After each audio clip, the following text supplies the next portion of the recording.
Comme beaucoup d'enfants, j'imagine, j'avais le vertige, j'ai un vertige qui paralyse.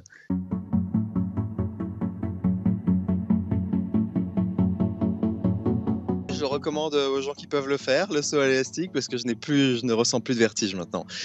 Mon cerveau a appris à gérer le vide.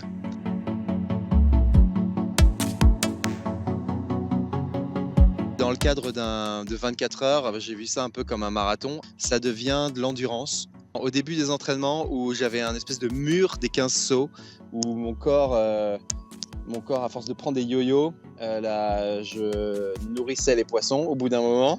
Donc ça a été une étape majeure dans les entraînements, apprendre à essayer d'éviter ça.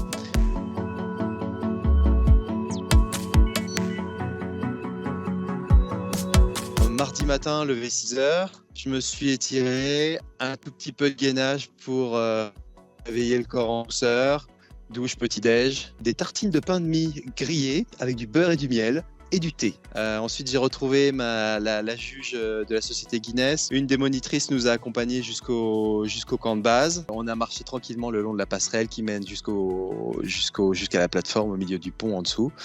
On est descendu sur la plateforme. Puis à 10h11, on a crié un gros décompte de 10 à 0.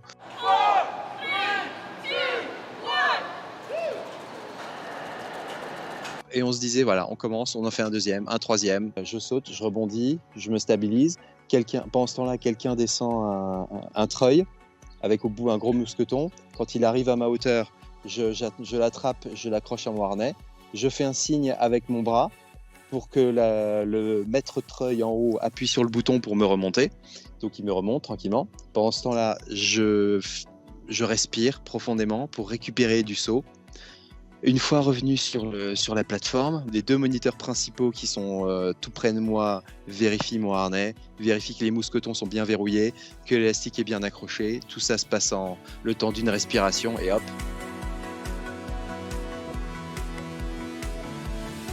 Au bout de 12 heures, donc on s'est dit, allez, maintenant on s'est mis en sécurité. On devait changer l'élastique aussi parce que vous savez, l'élastique peut encaisser un certain nombre de sauts seulement. Et par sécurité, on a dû changer.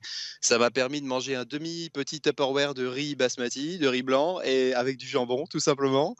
Mini sieste et puis hop, on est reparti après. Donc pour moi et pour l'équipe, ce que j'ai essayé de transmettre, c'est que 430, le record précédent, c'était pas notre objectif final, c'était notre baseline, c'était notre base.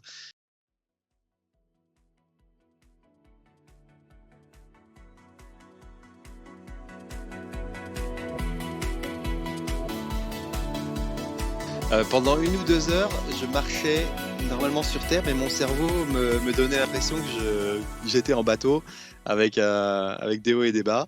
Mais c'est simplement un ajustement du cerveau qui a été habitué pendant 24 heures à faire des yo-yo. Mais c'est rentré dans l'ordre très rapidement.